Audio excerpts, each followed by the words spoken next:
Hour 2 Overdrive continues, powered by FanDuel, bringing you everything from the opening line to the final score. Bryan Hayes, Dog, Jeff O'Neill, Jason Strudwick, a little Strutter dud later in the hour. Bruce Boudreau coming up. Alex Ovechkin scores again last night, and that was a vintage Ovi goal. Oh. Vintage Ovi. His shot is still so disgusting.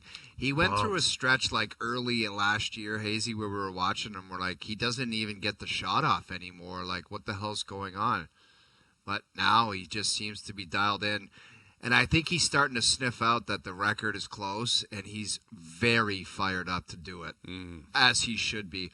Like, if you just look, like, I saw a graphic the other day. It was like goals in the 2000s, 2010s, and I'm like, that is so many goals. Yeah. It's insane. Yeah.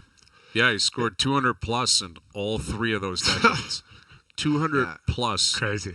Yeah, it's insane how much he scored. You know what I love about it, though? He still loves every one of those goals. You know, he scored that many. Left-handed fist pump, and he gets jacked up for every one. Every one of them. Every one. Crazy. And his teammates, Strud. Like, when they score, the guy jumps into the fifth row. Yeah. Like, he's so excited all the time. And good energy. That's the amazing. That's what I was saying about LeBron. Watching him last night and paying close attention late in that game when it got close. I'm like, this guy still plays like he's like a 7-year-old. Yeah. Forget your prime. That's being a junkie, not being like, there was all this hype when McKinnon and Crosby showed up to like an optional and they're the first guys on. And everyone was like, these guys are hockey junkies. Look at them. Mm-hmm. They're out there picking pucks up with their bare hands. Like, jumping and celebrating like that for just one of your teammates' 15th goal of the season. Like, that's a hockey junkie, man. Love it. I think so much more important and a more telling ingredient of how great you can be later in your career. Because if you're just a workout junkie, guys that work on Bay Street can do that. Like, with all the like, guys can get up at 5 a.m. and go and do an hour on the bike and then go for a run and train for a marathon. Athletes obviously have to do it, and if you're in incredible shape, it's going to benefit you greatly. But you're susceptible to mentally just saying, I don't want to do this anymore. I can't do this anymore. Those guys like Ovi, like LeBron, and there's certainly others. Tom Brady was like this. Like, they have to play. They have to play. What I think it is, it's their respective sports, Brian. Like, Ovi and Sid and Connor McDavid and Austin Matthews, they are hockey junkies. And after those guys, you look at who's in management in the National Hockey League. Brendan Shanahan, Steve Yzerman, Joe Sakic. These guys don't have to work one day in their life, but they're competitive. They're competitive junkies, and they're hockey junkies. Like, they love being involved in the game. Yeah, it always blows me away when I hear, like, a friend of mine's like, I want to start out in management. I'm like, you're starting as a scout and trying to work your way up. And I've got nothing against that, but I'm like, you don't need the money. He's like, but I love it. I want to help. And I'm like, I get it. Like, that's awesome. You know, and it always it just blows me away to hear stories about Steve Yzerman, you know, scouting when he just started, when he retired, scouting, you know, junior games or watching every Adirondack game in the AHL. I'm like, you're Steve Yzerman, one of the greatest of all time, but he wanted to learn. And he did it. And I always have so much respect for guys to take it that seriously. Yeah, it really is a testament to how much they love the game, how much it means to them, how much they want to give back to the game. They respect it. And listen, there's nothing wrong with the other end of it, where there's a lot of guys who they're done and it's like, I'm out of here, man. I'm gone. Yeah. I've done it. I love playing when I play, but I'm not interested in this anymore. But when you watch Ovechkin score and celebrate the way he celebrates and his teammates and the wins, it's got to be incredibly infectious. Like, it's just got to be such a great vibe around that team. They lost last night, which is a rarity. Calgary very rarely loses. But there has been some discussion of, you know, how Carberry could utilize him, you know, when it comes to chase, either trying to tie Gretzky, which, what is he, 11 away from tying Gretzky, 12 away from passing him. And he's had a lot of empty netters this year. And they've had a lot of leads, so they get a lot of empty net opportunities. And would he want to break the record on an empty net goal? Spencer Carberry was on a radio show in Washington this morning. Here's how he answered that. Are you putting him out there to potentially get an empty netter to tie or break the record? Or are you saying, Ovi, you sit your ass right here. We ain't doing that. But for optics' sake. Great call. And I've thought about it. You have? Oh, okay. Yeah. Good. Yeah. And I haven't talked to O about this yet, but this is my guess is that when it gets to that point, I don't think he's going to want to break it with an empty netter. Okay, so that was on 106.7, the Fan in D.C. And it's interesting that Carberry has, he's thinking about it. He's kind of speaking on behalf of Ovechkin because he said that he hasn't spoken to him yet, but that he will probably keep him on the bench if he's a goal away. Now, I would challenge that if it's game 82. Like, if it's game 82 and he's one back of Gretzky or he's tied Gretzky and the net's pulled and he's got a chance to do it this season, don't you have to put him on the ice? Like, empty net or not, I don't care about the optics. I wouldn't want to take the chance. I'd be like, who cares how you get it, man? Just get it. Just go get it, man. And get it this year so you don't have to sit on it for 5 months until next year or whatever. Exactly. It's not like it's his 20th goal. This is like hundreds of goals. Right. He's earned it. Exactly. Right? He's earned it. I don't care how it goes across the line. No. Ideally, it's a one-timer from his office. That would be great. Yeah. That would be incredible. Yeah. Or a breakaway or a game winner in overtime or something. That obviously, if you could write the script, you would set it up that way. But I'm not playing with the hockey gods. If it's late in the season and he's one off and it's an empty net, I'm telling him go out there and cherry pick if you have to. Do whatever you can to try to get it. Joining us here on the Maple Toyota Hotline, here's Bruce Boudreau. Bruce, if you're in Carberry's situation, you were for hundreds of Ovi's goals. How would you feel about him beating the record, setting a new record, passing Wayne Gretzky on an empty net goal? Well, I mean, it wouldn't be the thing you want to happen, but it would happen if it's going to be this year, because I'm not going through 5 months of questions until next October. Right. He's going to get it this year. And you know what? I think the other team would want him to have it, too. They could be like Edmonton, 3 goals down and pull the goalie with 6 minutes to go, just put Ovi on the ice until he scores, because that's what happened last weekend. But, I mean, he's going to get it this year. It's going to be well before the last game of the season. So, I mean, he's just skating like he did 10 years ago right now. So, I mean, or even longer, or even before that. So, I mean, I'm pretty sure he's going to get it. Yeah, it seems like it, man. And he just, again, they lost last night. That was a big 2 points for Calgary last night. Big win. But he, like you said, he looks and reacts as if he's, just breaking into the league with such exuberance every single goal, and he's skating with pace, and like he's truly a dominant figure almost every single night. Yeah, and I mean, the numbers don't lie, but let's think about it. He's 39 years old now, okay, and Gretzky at 38 years old, and I love Wayne, and he, as great as he was, he scored 9 goals in his last year, and. If Ovi played 82 games, he's on a 58 goal pace. Wow.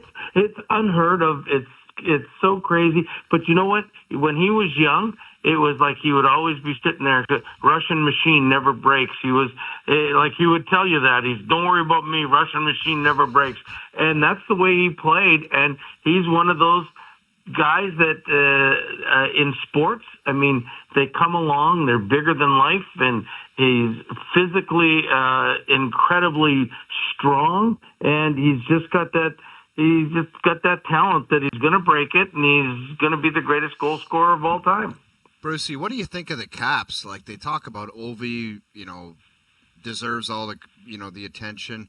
They talk about the team, but when they bring up the Caps, they're like, they've had an unbelievable season, but it's always followed up with, I wouldn't be shocked if they got pumped in the first round. Like, do you think the Capitals are the real deal as far as a Cup favorite? Well, I do. Like, I mean, I do Caps pre- and post-game a lot, so I see them play all the time, and being in Hershey. And I've come to really love the way they play. They play the same way every game. Now, listen, I think what Calgary won 3-1. I mean, the other day, and that was the first time they'd gotten points in 16 to 17 home games.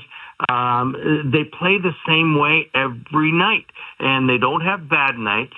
And they've got 4 lines playing all the time. They've got 6 defensemen that can play, and they got 2 goalies that can play. And they're in your face. I mean, I've come to really appreciate that they play. You call it the right way, but they play a way that makes it difficult for every team to play against them. And when it comes into the third period, if they're up a goal, they can hold the lead. If they're down a goal, they always seem to catch up. I mean, I've become truly amazed and a huge fan of the way they play this year. And there's no doubt in my mind that I believe that they believe they can win the Cup. And it wouldn't shock me if they at least make it to the conference finals in the East this year. It wouldn't surprise me at all. Bruce, what do you think the ceiling is for that monster Protas, a 6'6", just sniping goals? Well, you got to think that he got 3 goals last year. And like when he was in Hershey, everybody said, yeah, this guy's okay. He's a good player, but he's not going to be a goal scorer. He's got 26 now. He's going to get 35. I mean, I may be off by a number or 2, but I mean, so the ceiling to me is next year. I mean, it's going to get more. Even he's still a young man. He's just beginning his career to me. And the Caps have drafted his younger brother too, who's a really good player. And so, I mean, I can picture those 2 guys in Caps uniforms for a long time. But Protas is a beast. He's 6'6" or closer to 6'7", and I don't even think he knows how good he is at this stage. But, I mean, he's just another story in why the Caps are doing so well, like Protas and McMichael and everybody else that comes from the first line to the fourth line. It's making it easier for Alex to score because they're not depending on Alex to score. If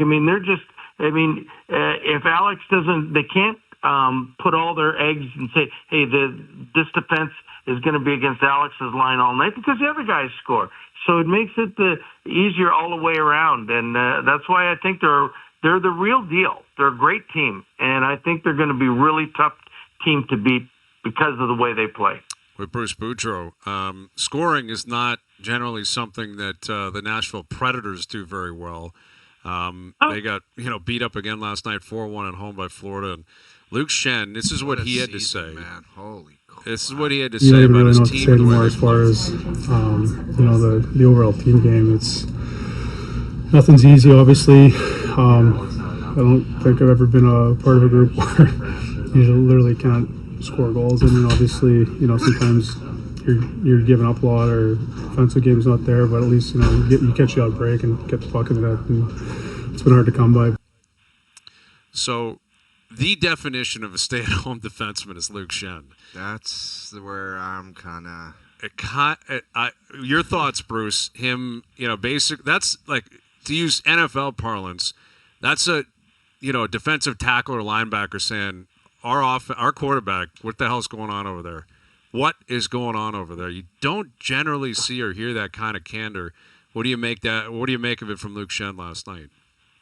Well, first of all, I know Luke very well. He's one of my favorite all-time players, and he's as honest a player as the day is long. And I think he's saying that we can't score because we don't go to the net.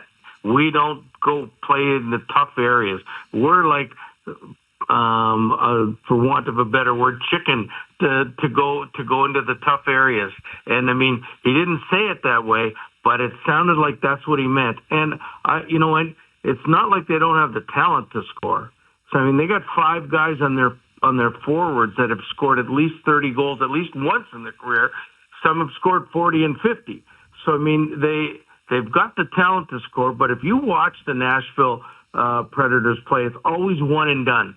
If they don't score on their shot or they don't score coming on the rush, they don't score the in-tight goals that you need to win. And that's what Luke's talking about. Because I remember watching the last game, Luke's getting shots from the point, and he doesn't get a lot of shots, but he was shooting, and there'd be rebounds there, but nobody's getting them because nobody's going to those hard areas. And that's That's the thing that bothers me, because Luke is the most honest player. You had him in Toronto, and he's been around, and he's had the ups and downs, but he's a solid citizen, and he's not saying these things lightly. And it's sort of like a calling out to his teammates and saying, boys, you always ask questions why we're not doing this. This is why we're not doing it, without really calling out anybody individually.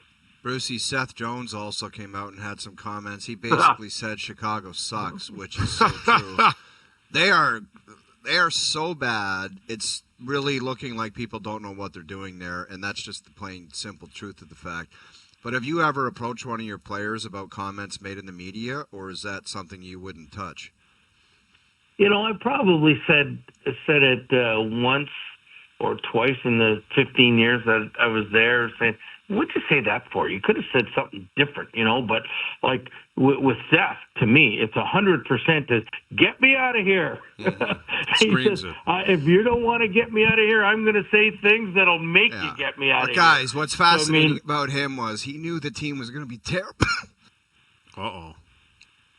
He had the option. Gets emotional. Yeah, and he signed there for all the money. Yeah. And they're still brutal, so that's quite a comment from him. Well, and what he said last night, we have the clip. Why don't we play it? Do we have it, JP? Because it is pretty scathing from a coaching perspective, because Luke Richardson got fired and Anders Sorensen got in. So you got two different coaches. And do we have it, JP, or not?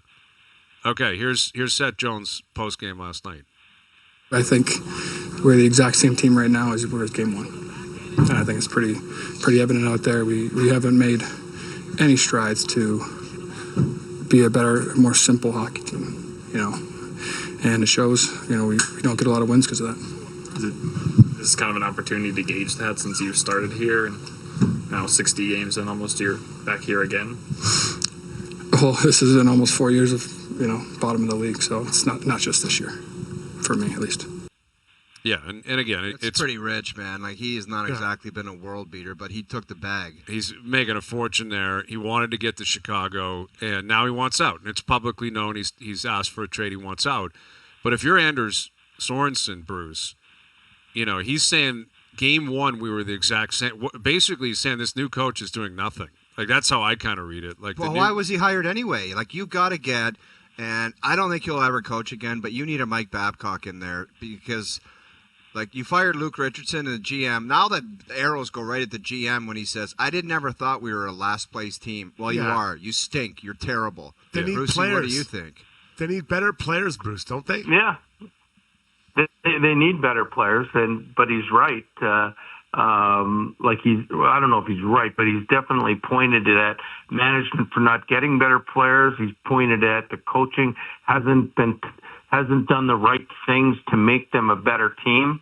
And he's sort of taken the blame away from the on the ice players. He's blaming it all on management and coaches, which is a tough thing to do unless you really want to get out of there. But it's going to be a really tough thing unless somebody eats half of his deal to get out of there, or he's stuck there, one of the two. Yeah, exactly, with Bruce Boudreau. So that Leaf win last night, that was a fun game, man. They spot the Bruins at 3-0 lead. It's just all downhill the first 20 minutes. And Stolarz was great. Now, I guess we'll start with Stolarz and Woll, because both of them have not been healthy for a while. They're both playing well. Stolarz, to his credit, has not missed a beat. Like, he was great before the injury. I thought he was awesome last night, too. I thought he was, too, and he gave up 4. And I thought he played pretty well against Carolina, I believe it was. And because by the third period, it was just Carolina was all over them and pushing and pushing and pushing. If game one was tonight, you're Craig Berube. Who gets the start? Well, I would start Stolarz. To me, he's just Woll's been good too. Both goalies have been good, but I just think Stolarz can steal you the game a little bit better at this stage than Woll could. But and you're right. Last night's game, there was two tales. The first two periods, Boston owned the Leafs, and he kept them in there in the second period, but save after save after save. But I tell you what, I was more disappointed. Boston playing with the lead the last minute and a half, they must have gave the puck away 5 times. I mean, what they were doing, this was not the Boston team that I'm so used to watching or coaching against, that knew how to protect the lead. And once they had that one goalie, I mean, it was over. I mean, granted, they don't have Bergeron and they don't have McAvoy or Hampus Lindholm out there, but boy, were they giving the puck away to the Leafs. Like you just said, well, the Leafs are going to score. I would have bet the farm that the Leafs were going to score, and the overtime was just a perfect play by both Matthews and Marner, and they made it look easy. Yeah, they did. And you look at Mitch Marner in the last week he's had, and twice in that building in particular. He turns the lights out last night with a beautiful breakaway goal. He almost set up Tavares earlier in the overtime on what would have been maybe the setup of the year. And we know what he did on Thursday with 2 primary assists, including the winner with McDavid. He looks great. It's true, Struddy. I mean, these are just facts. He's played great the last week. You can carve him all you want out there. Marner's been outstanding, and he looks relieved. All factual. Are you a believer that this is a sign of things to come, Bruce, when it comes to Mitch Marner? Oh, I don't know. Like, I mean, he's a great player all the time. I mean, I thought, for me anyway, coaching against him, he had to have breakaway after breakaway. You had to watch him. I mean, let's not forget he scored the overtime goal against Sweden, too, in that first game. But I just think he's a great hockey player. He's got eyes in the back of his head. When it comes to playoffs, it's a different animal for the whole Leaf team, the whole city. I don't know why we can't go any further, because they've got they got a dynamic group of forwards, and they got 2 good goalies. And if Tanev is not hurt too bad, they got a fairly solid defense. They're in the top 10 defensively at this stage. So I want them to get into first place, though, so they get a chance to stay away from Tampa, big time, or Florida. I mean, I think it's important that they get in first place and this year, so they can win that first round with some authority and go in with confidence in the second round. That's my thoughts on Toronto if they want to advance, because Tampa and Florida are going to both pose big problems. But after March 7th, they might make a trade or 2 to make them even better, which would be great. Brucey, what happens if this scenario goes down? The Caps, who you do pre and post for, and the Leafs are in the Eastern Conference Final. Where is your allegiance? The Leafs or the Caps? Come on. Are you kidding me? I'll be doing the Caps, and every time the Leafs score, I'll be cheering. I mean, I'll be doing the Caps games and cheering for the Leafs. Yeah, that's what we want to hear, Brucey. I like the Caps. I love the opportunity they gave me to start a career in coaching in the NHL. But when I'm coming to cheering, I'm cheering for the Leafs. That's my boys. I mean, born there and played for them and grew up as a Marley. So I'm a Leaf guy all the way. There's no doubt who I'll be cheering for. Just a good Toronto boy, Bruce Boudreau. We'd love to hear that. There we go. Yeah, Struddy, you just don't understand, man.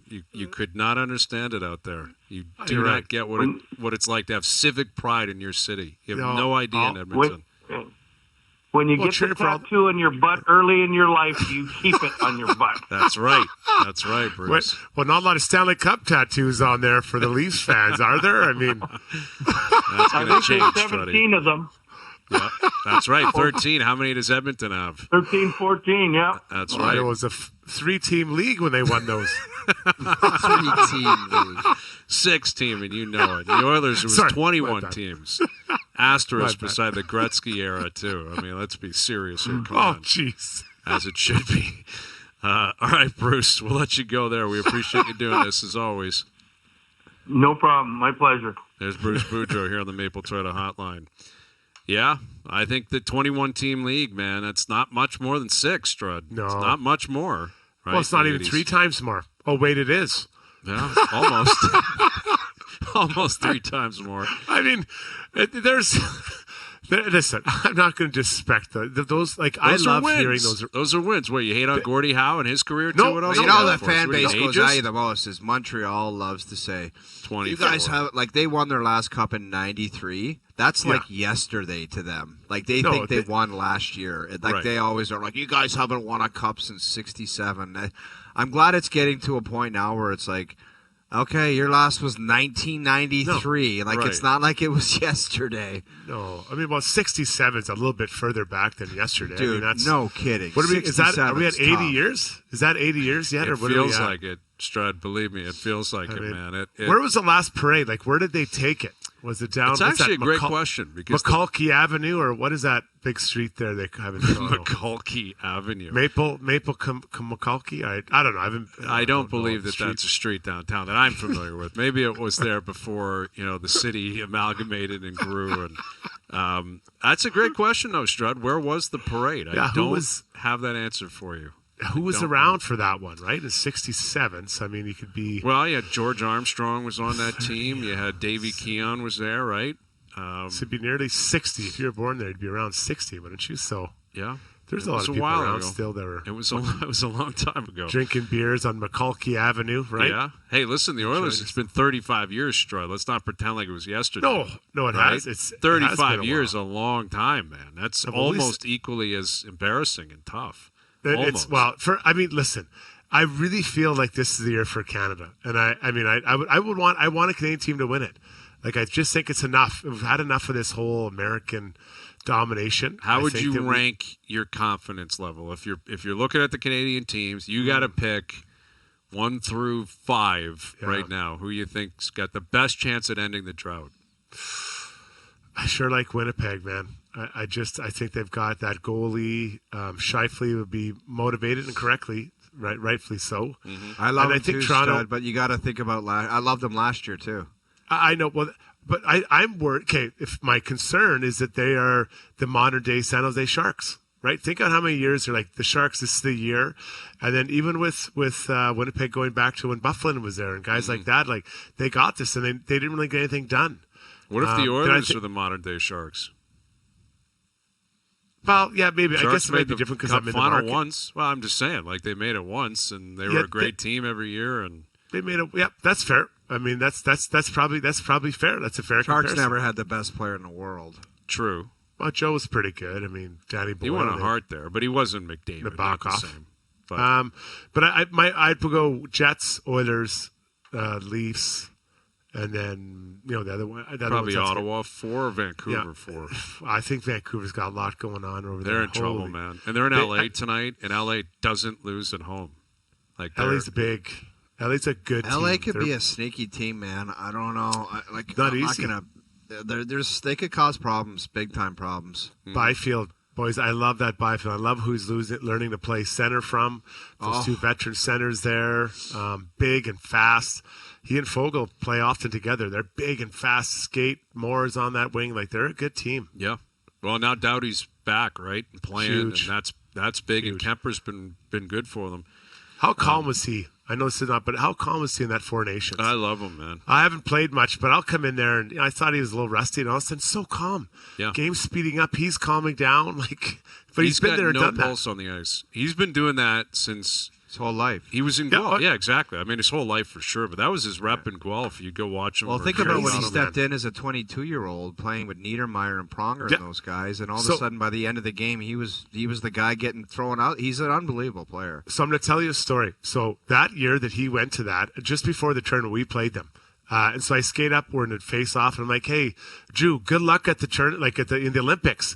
And he goes, Struddy, I hope there's lots of parties. I'm like, yeah, I think there'll be a couple. That was, I would have been freaking out. And he's like, I hope there's a lot of parties. I'm like, God, I love this guy. And I've always loved him since then. And I always liked him before, but man, what an attitude to have. Oh, it's amazing. And he probably just lit up that village in Vancouver, having the most incredible time. And winning and playing great, gold medals. He won a cup 2 years later, or whatever it was, with LA. Yeah. Just an unbelievable run. Unbelievable. And he's still going. He's still playing. It's incredible. It's him and Sid. That's an interesting question. If you went back to 2010, who would you think would have a better chance at still playing in 2025 Jonathan Toews or Drew Doughty. Who went first in that? It was Stammer first? Stamkos went first Yeah. in that draft, and Doughty went second. And the next year, it went Tavares 1, Hedman 2. Back-to-back years, number one centers, studs out of the O, and the defenseman went second. Studs out of the Doughty, OHL. That's just a reality, Strud. It's a fact that the OHL produces, like, if you want to go by just purebreds and like studs, higher end out, players. for sure. For sure, there's a lot of weight in gold chains every year when they draft out of that league. But listen, you know what's funny is you guys, next time you do your salad makeover draft, is Doughty on that list? Right? There's some. No, I've got concern. He's not even close to some of the. There's like other the guys Steve who are ahead Stricker of him. types out in the world. Like there are some salad. We got to do the salad rebuild. Like It's after been a while. trade Salad deadline. rebuild. Yeah, we do. There's two things that we have to do coming up after the trade deadline burns away. One is we got to do the final rose. Doogie getting a date. That is what we have to do. The Bachelor Doogie. Mm-hmm. Yeah. And the other thing is the salad rebuild. Okay. We can commit to both those. And Doogie, we're going to run him through the mill here, man. Like here's what we're going to do. Is he looking for love? Yeah, he's looking for love. Yes, he's single and he's ready to mingle. Okay. And Hazy, it might be who wants to accompany Doogie with me and you to the alumni box, and he can offer, I don't know, Rose. Like if anybody says, yeah, I'd like to go. Chaperones. Sure. Yeah, and we can just see how it goes, and Doogie can pick the final rose and select love the that final idea. rose if he wants to. I love that idea. And I think in order for Doogie to present himself properly, the three of us will run Interview him him. through, a course of questions and scenarios, and we're going to have to get him to answer them. And The we'll next judge time it. the three of us are in studio, we'll have Doogie put on a tuxedo, and we're gonna put him through the ringer. Yes. we have to interview him. Yeah, we will. And we'll have it'll be like the end of Survivor, where it's like, hey, Doogie, good to see you. You're presented with this scenario. We present scenarios to him, and he's got to answer them how he would see fit, and then we'll Some respond sports as a GM, some real life. Absolutely. Yeah. Absolutely. I like it. Yeah, dates with Doogie and the salad rebuild draft. It's right around the corner. Things are happening. It's great. Dates with Doogie. Darren Dreger still to come. Sarah Orlesky coming up. Winnipeg in Ottawa tonight. What a game. Kachuk is out. Norris is out. Pinto out for Ottawa. That Ullmark better show up and play tonight. Linus Ullmark, this has got to be the game of the season for him tonight because they need wins. Columbus won again last night. I can't wait to watch Ullmark and net. He'll be Me on too. fire I'm tonight. I Very love him. much looking forward to this game tonight. Overdrive continues. TSN 1050 and on the TSN app. Saw a very admirable tweet today about Paul George. We're getting up to March, and this guy decided that I'm not going to do my podcast anymore. I got to focus on basketball. I almost fell on the floor. It was like, and he followed it with, I got to help the 76ers win a championship, and I got to just focus more. It's March. And they're horrendous. Time to dig in. I couldn't astonished by that. Like this, that was one of those. I got to check twice because that's got to be fake. Me too, man. Like there's I was no way. That's a guy doing a phony headline. Right. And I would actually appreciate it more if he let it like cut to black and like silence for 30 seconds and then came back and said, just kidding. I'm not actually going to do that. Yeah, we're terrible. We're not winning We're anything awful, anyway. And it's February, and I care more about my podcast, and I'm making $45 million regardless of what happens. Because Paul George, when he's playing, he's been terrible. Embiid, I don't know when Embiid's going to play again. I honestly feel like it's more likely than not that Joel Embiid's career is effectively over. Like, unfortunately, it just kind of feels like the last Funny two you guys, say that because I did read a goofy tweet that said Joel Embiid has decided to retire, and it was some goofy. It was fake, NBA. I know, but you believe it. I right? did. There's a I part of saw you it. that I'm like, believes yeah, he's probably just his knee. That's it. Yeah. It's over. Those fake accounts that hit you with the thing, the real, like you're like, yeah, I could see it. Like I could see Embiid saying I'm done. But yeah, Paul George, wow, what a team player. What a guy. I got to stop doing the podcast, Strud, because it's go time in Philly now. Got to focus. We're almost at the end of the year. I gotta dig out of this. Dig in. Dig out and dig in. Yeah, dig out and dig in for the boys. The mic is going down. Yeah. Strud, that's like your D camp in the summertime. If you were never there and on the last day you said, guys, I'm not going to do the podcast with Rashad today. I'm going to save the D camp. Like, it's just so outrageous that these guys.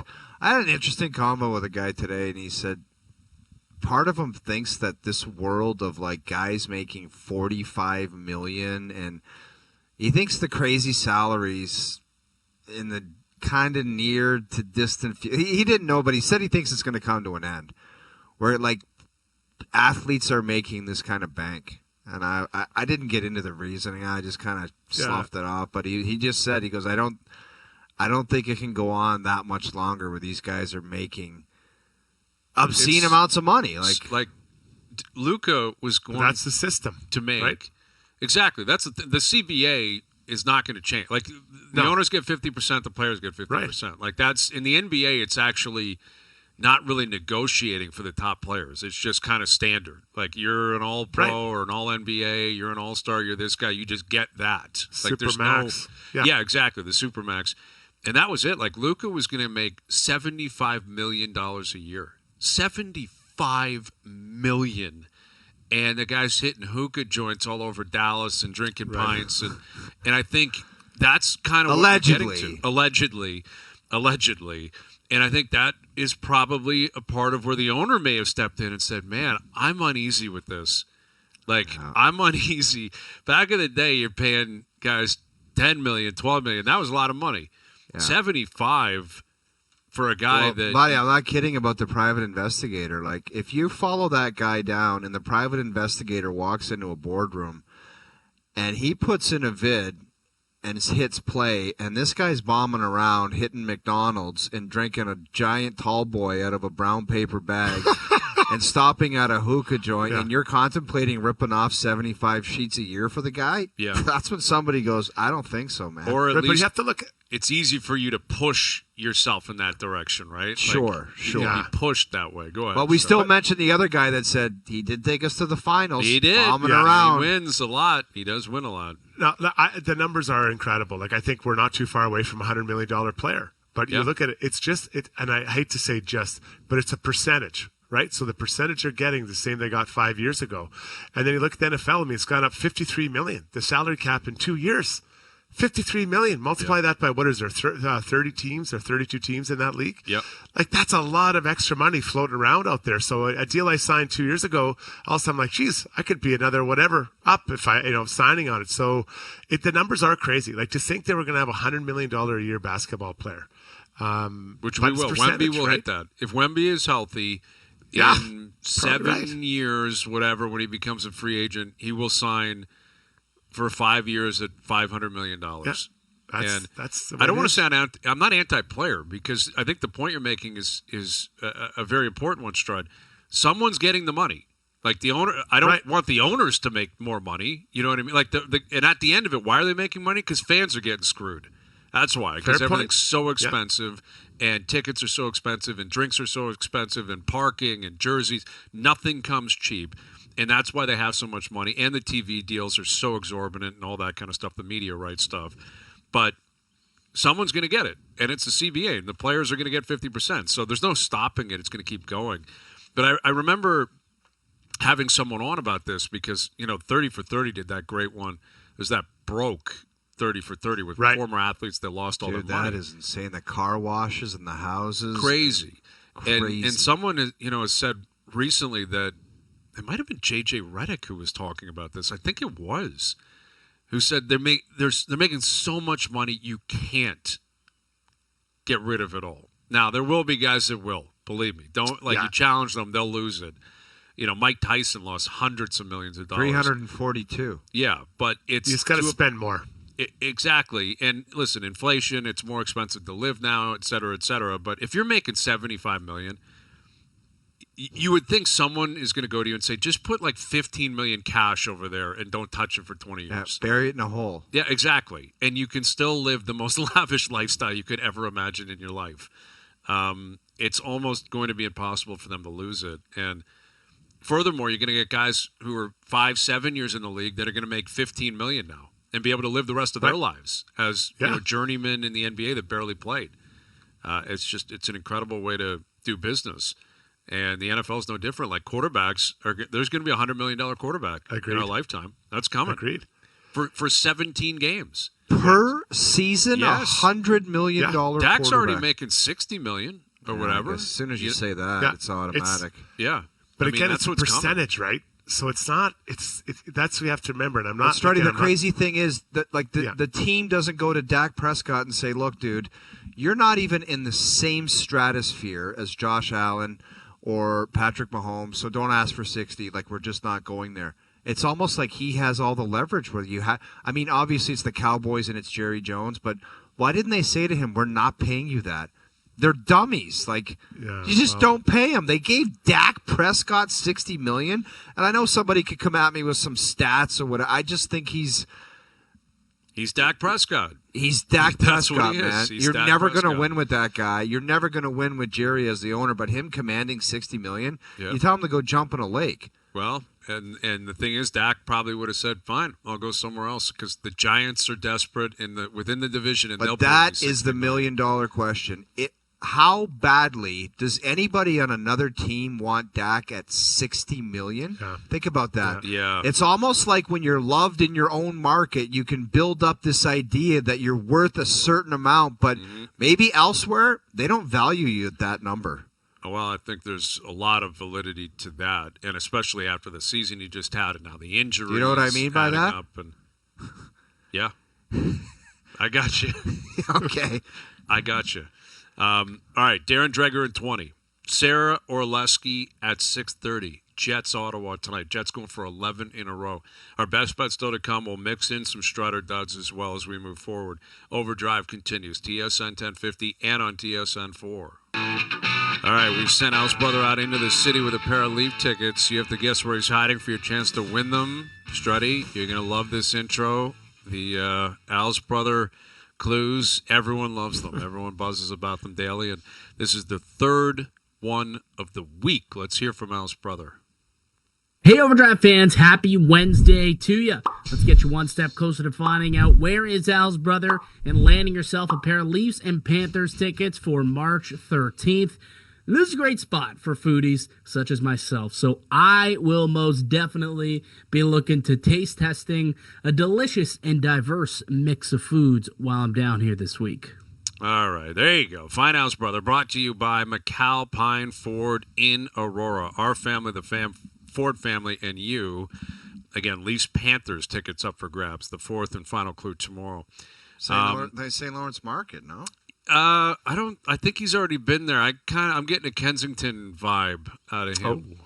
You're the king of Kensington, right? I saw the handshake with Jay last night. Look at you two just handshaking it up with Jay, and it's great to see. He promoted it. He went for it. I was willing to walk away. He loves the handshake, man. Jay likes it. You've sparked this kind of movement for him and his show, and I credit you guys for... If you're ever in there with him live, think about it. Oh, I will, man. I will. If I'm in there live, for sure I will. I'll probably be in there, I don't know, I guess for the playoffs or whatever. I'll get in there for sure. And yeah. I love it. Yeah, it's your thing, you and Jay. Just like a buddy cop movie, right? Starsky and Hutch. You guys just doing your thing with the handshake at the end. Twins. Yeah, it's great. It's great to see. You see Kevin Kisner shank that ball last night in the sim, the TGL. Dude, I'm sorry. I think that's coming to an end. Like, there's been a lot of cabbage dumped into that. Like Tiger and guess who's going to miss the playoffs? Tiger and Rory. Yeah, you can't have that, man. You cannot have a scenario Tiger's where the those only two are one playing. that gets ratings. The shanks. Tiger's hitting a wedge from 195 yards and coming up 100 yards short. I don't know. I'm a golf freak. I watch golf all the time. I don't know about it. I think it might come to a crashing halt. I tend to agree. The ratings are dropping quickly in the States. I don't know about up here, but and it's on too much. Which is weird to say because they golf every single week on tour, but you don't know, who's playing, who's on what teams. They're representing these different cities and areas of the country that no one has a connection to. They've tried it. They've dumped a lot of money. It's not going anywhere for the next year or two, but I'm not convinced it's going to get off the ground. And I saw Koepka was there last night, though. I found that interesting. That I guess the Live deals are up for Koepka, for DeChambeau. There's reports that DeChambeau and Live, their deal's going to be up, and he's out. Like he's going to return. He said to the he PGA wanted Tour. $280 million for an extension, and they told him to stuff it. So he Yeah. might be just coming back to the PGA Tour. But that's going to be fascinating because the tour guys were like, "Oh, so we should have just left, shoved $300 million in our pockets, and then we'll just allow it back." Right, exactly. Why didn't I do that? Right, exactly. But that's what's going to happen, right? Because now the tables have turned, and everyone on the PGA Tour wants the Live guys back, and Trump's Yes, because involved, Michael and- Campbell was coming down the stretch with Potgieter. That's Yeah, why. They exactly. want them back. They're like, we got to have these guys back. Yes. Yeah, the sport needs it to bring it back together. I mean, when I was down at that Phoenix Open, or the Waste Management, it was fun to watch it, but I miss the big names, right? I want to see the big names who I think are big names at least. Yeah, Right. And if they're not playing Struddy, you're not going to turn it on the tube. You're just not Right. going to turn it on. Well, and Koepka's won there multiple times at the Waste Management. He loves that place. He feeds the crowd. Like there's a perfect example. DeChambeau, a big personality. Even having like Mickelson float in here or there. Now Phil's different. I'm not sure Phil will be welcome back. Like Phil, I don't know if he feels- has a game to play anymore. and he probably can't play anymore. But there's a lot of really good players that are on Live Golf. There's a lot of them that aren't very good. And you look at some of their tournaments and you're like, I don't know who those guys are who are competing. Apparently they have endless money, but this Live Golf thing is burning a massive hole. Like, huge. dude, they're like the private jets and the facility. Like, it's just burning a massive hole with nothing coming in. Yeah, and I think this DeChambeau thing would suggest that. Like they're like, we're not doing this again, and they think they're close to coming back with the PGA Tour, and they're like, we've done what we've done, and this is going to have to be it for us. Final hour coming up. Darren Dreger will join us. Sarah Orleski ahead of Jets Sens tonight as well. Overdrive continues. TSN 1050 and on the TSN app.